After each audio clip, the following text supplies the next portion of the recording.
Dahil sa sinabi nito, agad naman niyang nasipat ang isang lalaking nagmamadaling pumasok sa bahay.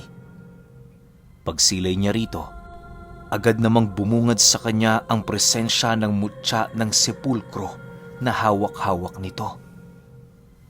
Alam ni Iluminado na hindi pangkaraniwan ng lalaking yon, gawa ng nasisiguro niya na bihasang-bihasa na yon sa mga lihim na aral.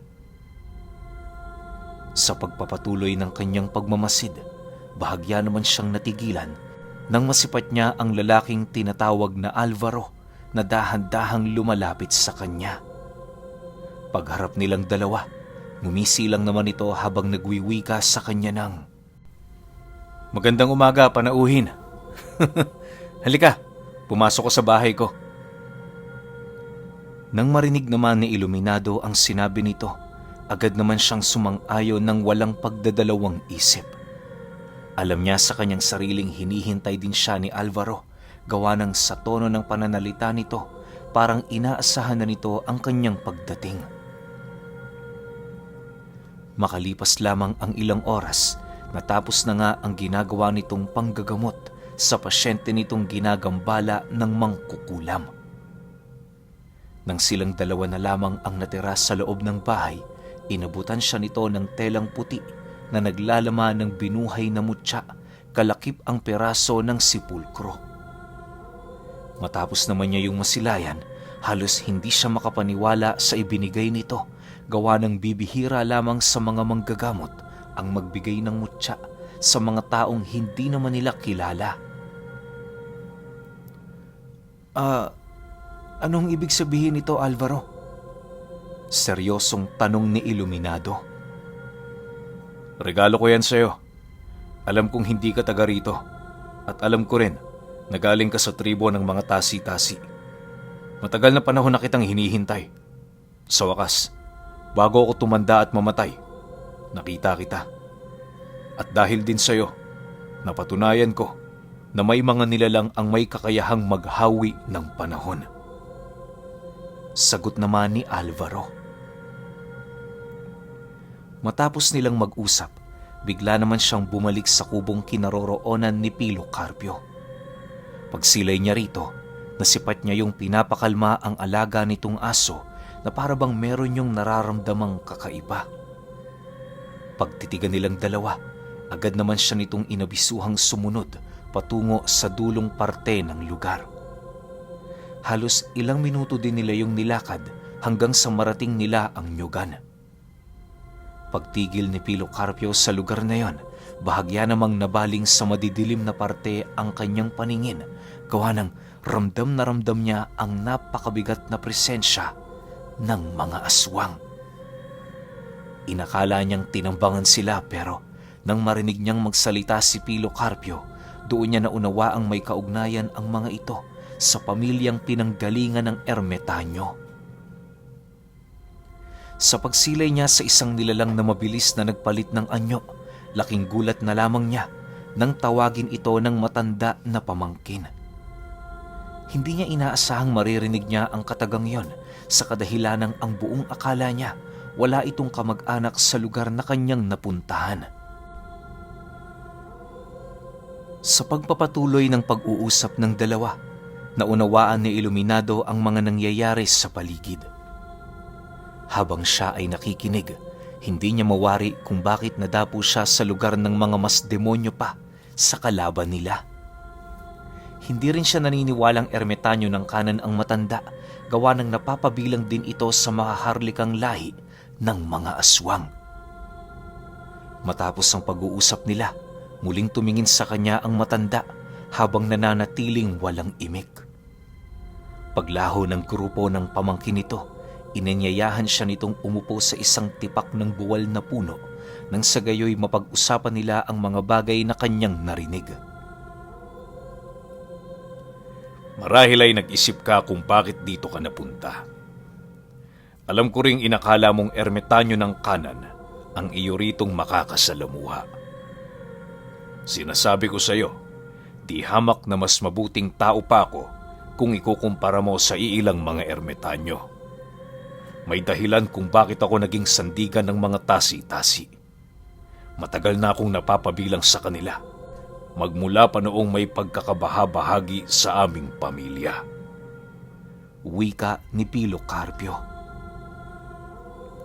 Matapos nitong makapagsalita, agad namang dumating ang alaga nitong aso kung kaya't pansamantalang naudlot ang kanilang pag-uusap. Upang mas maunawaan ni Iluminado ang mga bagay-bagay, inimbitahan siya ng matanda na bumalik na sa tahanan nito. Ang ginawa nilang pagtungo sa nyugan ay para ipakita lamang kay Iluminado kung gaano karami ang mga aswang sa kanilang lugar. Hindi naman yun alintana para sa kanya, lalo pat may tiwala siya sa mga kaibigan niya.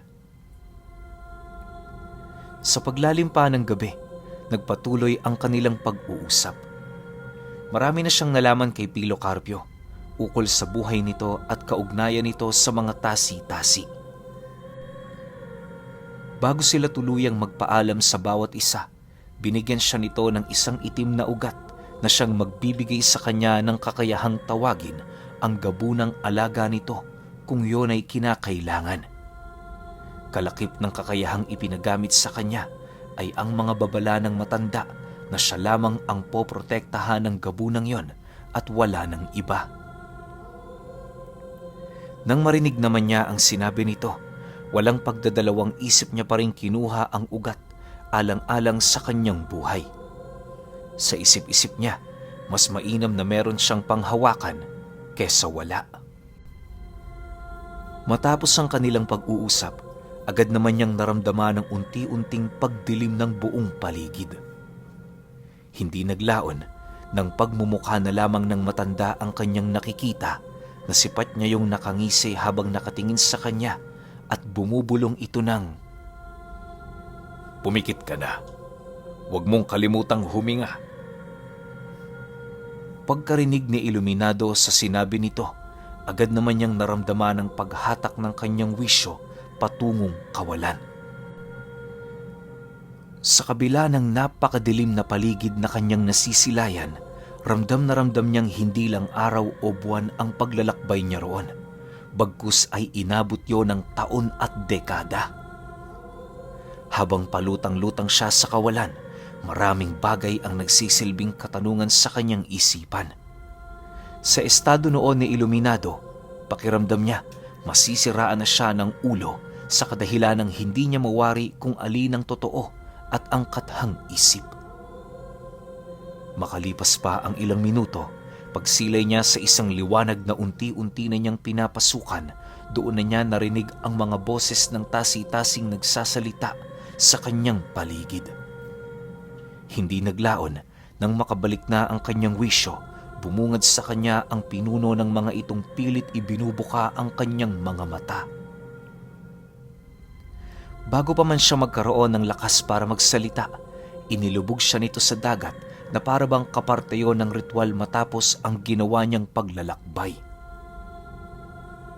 Makalipas pa ang ilang minuto, kasalukuyan ang pinagpapahinga ng mga katutubo itong si Iluminado. Sa pagsapit ng gabi, laking pasasalamat naman niya kahit papaano, gawa ng naramdaman na niya ang unti-unting paglakas ng kanyang katawan. Hindi naglaon, nagawa na din niyang makatayo at makipag-usap sa pinuno ng mga tasi-tasi upang ilahad ang mga bagay na kanyang natuklasan. Matapos naman itong marinig ang kanyang istorya, tumawa lang naman ito na para bang matagal na din itong alam ang tungkol doon. "Alam mo ba, Iluminado, na may kapatid ang ermetanyong yon?" "Sa katunayan, yon ang nasa kanan. Si Tandang Pilo Carpio naman ang nasa panig ng kaliwa. Kaya siyang naging katuwang namin dahil di hamak na mas marami siyang alam kung ikukumpara sa kapatid niya. Mabait si Pilo Carpio. Bagaman may mga nagagawa siyang masama, hindi yun nangangahulugan na yun na ang gagamitin natin para husgahan ang kanyang pagkatao." Wika ng pinuno ng tasi-tasi. Matapos ang kanilang pag-uusap, minabuti ni Iluminado na magpahinga. Mabilis ang oras sa isla, kaya araw-araw ramdam mo talaga ang pagbabago roon. Pakiramdam nga niya, 1 oras lamang ang itinatagal ng gabi sa lugar na yon. Sa pagsapit ng 5 araw, binalot ng magandang balita ang kanilang lugar. Hindi pa man sumasapit ang bukang liwayway, ikinalat na ng mga bantay ang pag-usbong ng ibon sa Lirio. Lahat ay nagalak, nagbunyi at nagluto ng kung ano-ano bilang pasasalamat. Dahil sa mabuting balita, kung kaya't biglaan namang nagkaroon ng pagtitipon at salo-salo sa kanilang baryo. Habang pinagmamasdan nila ang paglipad ng Lirio sa kalangitan, natiling kampante lang naman ang kasama niyang mangkukulam. Hindi ito nakikisabay sa kasiyahan, pawang pagmamasid lamang sa paligid. Matapos ang nasabing pista, doon na sila nagpasyang bumalik sa mundo ng mga tao sa pagsapit ng umaga. Hindi naman sila tinutulan ng pinuno ng mga tasi-tasi, gawa ng alam nitong marami pa silang gagawin. Upang mapanatiling ligtas ang ginintoang sinulid sa kanyang puder, ibinaon niya yon sa kanyang katawan sa pamamagitan ng mga buhay na salita. Nang tuluyan na silang makapaghanda, dali-dali naman silang tumungo sa talon para dumaan sa lagusan. Sa paglubog nila sa tubig, agad naman nilang naramdaman ang paghatak sa kanilang mga wisyo patungo sa kawalan. Pagmulat ng kanilang mga mata, nadatna nila ang kanilang mga sarili sa kubong itinayo nila. Nang mapansin nilang gabi na, agad naman silang naghanap ng makakain sa paligid. Halos ilang araw din silang namuhay roon hanggang sa magdesisyon silang dalawa na tumungo sa baryo na kinaroroonan ng iba pa nilang mga kasama. Hindi naging mahirap para sa kanila na hanapin ang mga antingero, gawa ng malakas ang ugnayan nito sa mangkukulam. Ayon kay Iluminado, hindi pangkaraniwan ang karunungang taglay ni Amador, sa kadahilan ng napakalayo ng abilidad nito sa mga mangkukulam na ating alam. Kung ang mga mangkukulam ay kaya lamang mamarusa gamit ang sinulid at manika, itong si Amador kayang makipaglaban ng pisikalan. Marami din yung tinatangang mutya na halos dumating na sa puntong kaya nitong maglakad sa dulo ng mga dahon at damo. Ang labis pang ikinamangha ni Iluminado sa matandang yon ay ang daladala nitong tungkod na kayang parusahan ang mga aswang ng walang kahirap-hirap. Habang binabagtas nila ang daan, doon nila napag-usapan ang tungkol sa sepulkro na ibinigay sa kanya ni Alvaro. Ayon kay Amador, malalim ang karunungan ng taong nagbigay nito sa kanya, gawa ng bibihirang makakuha ng sepulkro. Nasisiguro niyang kapiraso yon ng buhay na santo, kung kaya't paniguradong maraming pinagdaan ng paghihirap ang taong nagtatanga nito. Sa pagpapatuloy ng kanilang pag-uusap, doon niya napag-alaman na hindi biro ang pamamaraan sa pagbuhay ng mutya. Ultimo itong si Amador, inamin sa kanyang wala itong lakas para pumanday ng sarili nitong armas. Lahat ng kanyang nakukuhang medalyon at mutya, purong biyaya ng kalikasan. Kaya lang naman niya tinaglayang mga ito sa kadahilan ng malakas ang kanyang pang-amoy sa mga ganoong uri ng bagay. Paalala sa mga nakakarinig, hindi biro ang pagkuha ng mutya. Maaaring sinabi ito ni Amador, gawa ng para sa kanya, madali niya lamang yung gawin. Pero para sa mga ordinaryong tao, may posibilidad na ikamatay niyo ito. Ang mas nakakatakot pa, ang ikulong kayo ng nilalang na nagbabantay sa mutyang hinahangad ninyo. Sa pagsapit ng gabi, narating na nga nila ang baryong nais nilang puntahan. Bagaman unti-unti nang dumidilim ang paligid, ipinagpatuloy nila ang kanilang paglalakad hanggang sa marating na nila ang bahay ng kaibigan ng mangkukulam. Pagdating nila roon, hindi pa man sila nakakatutok sa pinto, agad na sila nitong pinagbuksan. Makalipas lamang ang ilang minuto, bumungad sa harapan ni Iluminado ang isang babae na nakasuot ng panglalaking kasuotan. May bitbit din yung tabak na animoy nakahanda ito sa mga bagay na hindi nito inaasahan. Ikaw pala yan, Amador. Kaya naman pala kanina pa ako hindi mapakali dahil bibisita ka. Ang pagpunta mo ba rito, nangangahulugang tapos na ang digmaan? Isinilang na ba ang ibon sa Lirio? Pungad na wika ng babae sa kanila. Nang marinig naman ito ni Amador, ngumisi lang naman ito habang masayang sumasagot rito ng, Oo, salamat sa tulong mo. Kagaya ka pa rin ng dati. Walang pakinabang. Matapos namang marinig ni Iluminado ang sinabi ng matanda, bigla naman siyang kinabahan sa kadahilanang kung magagalit ang babaeng yun sa kanila, paniguradong may tatamaan ng tabak nitong daladala. Upang hindi madamay sa alitan ng dalawa, pasimple naman siyang umatras habang napapalunok ng laway. Sa isip-isip niya, mas mabilis siyang makakatakbo papalayo kung nasa unahang bahagi niya ang matanda. Nang mapansin naman ng dalawa ang kanyang ginawa, nagsitawanan lang naman yon na parabang naging katatawanan para sa mga ito ang kanyang ekspresyon. Makalipas pa ang ilang minuto, matapos ang biroan ng dalawa, agad naman sila nitong pinatuloy sa bahay nito. Para sila noong mga bisita, sa kadahilan ng lahat ng itinatago nitong pagkain ay inihanda sa kanila. Binigyan din sila nito ng magandang higaan na siya namang ipinagpasalamat nila kahit papaano. Sa loob ng ilang araw na kanilang pamamahinga, unti-unti na silang nagkakaroon ng ideya sa baryong napuntahan nila. Noong una, inakala nilang mga ordinaryong tao lamang ang naninirahan doon, pero nang inilahad sa kanila ng antingero ang sikreto ng baryo, doon nila napag-alaman na napapaligiran pala sila ng mga mambabarang at aswang. Ayon sa babaeng nagpatuloy sa kanila, iwasan nilang makipag-usap ng kahit sino na taga roon sa kadahilan ng bawat isa sa mga ito nagtataglay ng aral ng kaliwa. Mapagmataas rin ang mga tao roon na parabang sa lahat ng oras sila ang nasa katwiran. Dagdag pa nito na sa ilang dekada nilang pananatili sa baryo, wala pa silang nagiging kaibigan doon.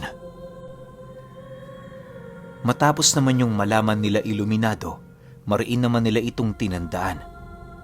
Para sa kanila, tunay ngang mapanganib ang lugar alinsunod sa kwento ng antingero. Inakala din nilang makakapamuhay sila ng mapayapa hanggang sa pag-alis nila, pero dumating ang isang araw na merong naganap na hindi inaasahan. Kinahapunan ng Biyernes, habang nag-iikot silang tatlo sa baryo, pansin na pansin naman nila ang pasimpleng pagtitig ng iilang mga nakatambay malapit sa may daan. Dahil sa wala naman yung ginagawang kakaiba, kung kaya't minabuti nilang magpatay mali siya.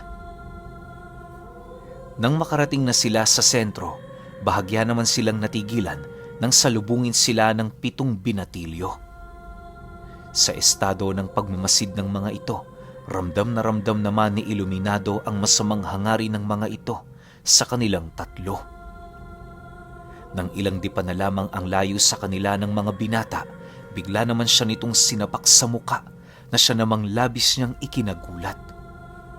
Dahil sa ginawa nito, agad naman yung hinawakan ni Amador habang pilit yung sinisindak sa pamamagitan ng kanyang presensya.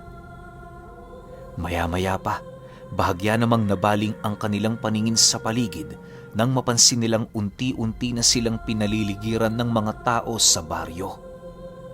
Dahil sa ginawa ng mga ito, agad naman silang nag-ihip ng usal sa katawan bilang hudyat ng nalalapit na laban. Binitawan na din ni Amador ang binatang hawak niya upang masigurong siya ay mapoprotektahan. Iluminado, huwag kang halis sa likod ko. Wika ni Amador sa kanya.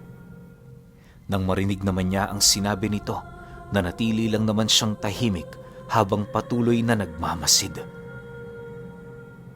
Lumipas pa ang ilang minuto, doon nila nasipat ang paglapit sa kanila ng isang matanda na abalang-abala sa pananabako.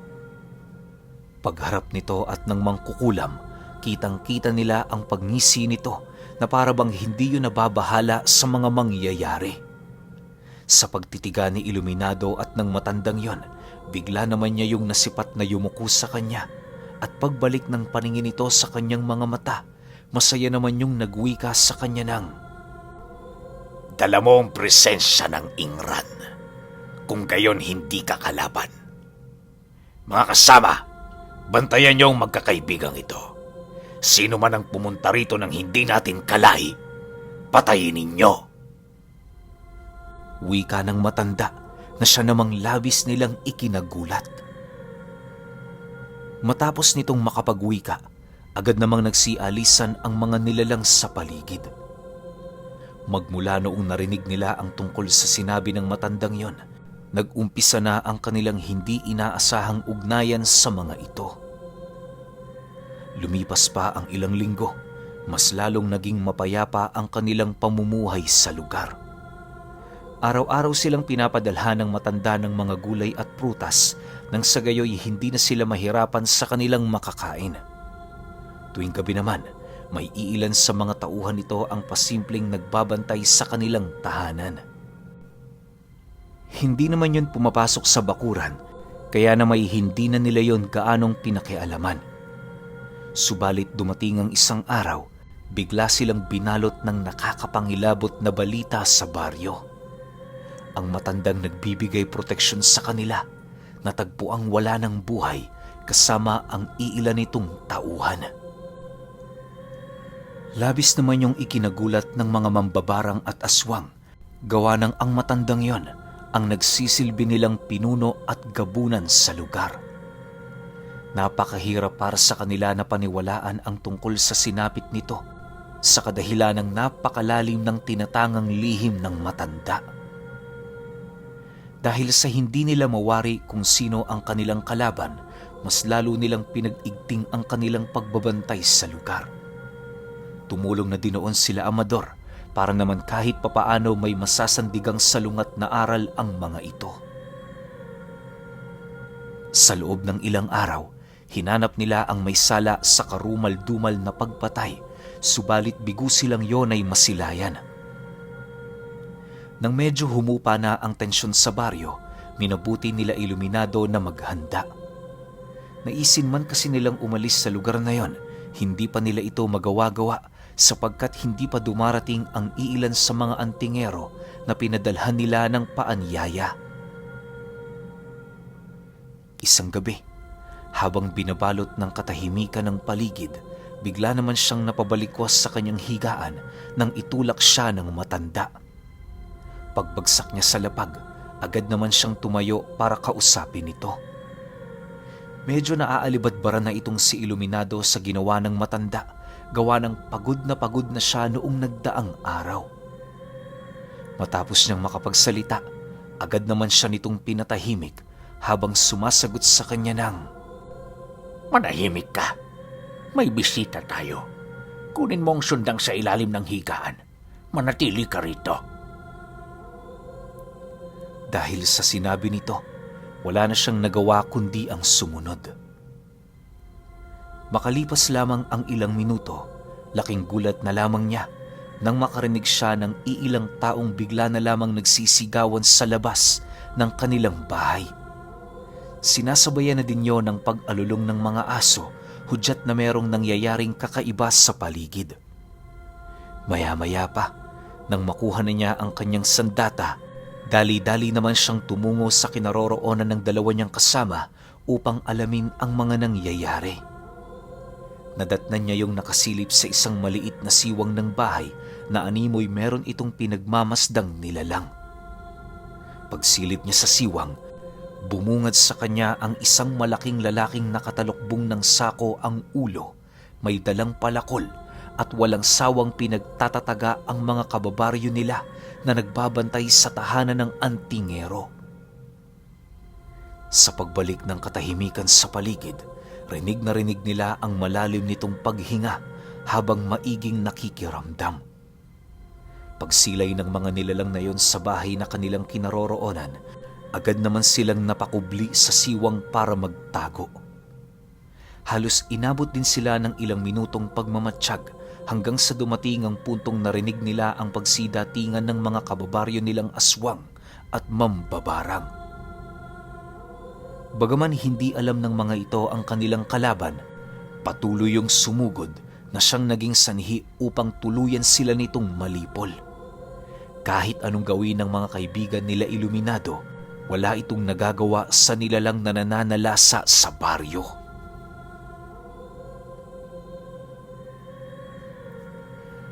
Okay, ang angas nung binigay ni Alvaro, no? Akala ko pa naman, yun yung makakasama nito ni Iluminado eh. Kaso parang may inabot lang tapos wala na eh.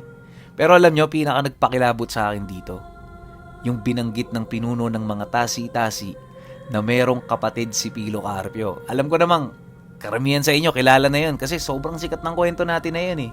Yan tanong, kailan kaya lalabas yung pinakabida ng kwento na yun? Di ba? Sunod kagad natin yung 7. Pasensya na kayo ng mga nakaraan kasi medyo nagpuputol-putol ako ng upload. Meron kasi akong ginagawa. Ilalagay ko yun sa community ng YouTube natin para makita nyo kung bakit medyo busy tayo. Pero ngayon, sunod kagad natin yung 7 para hindi kayo mabitin. Yun lang. Salamat.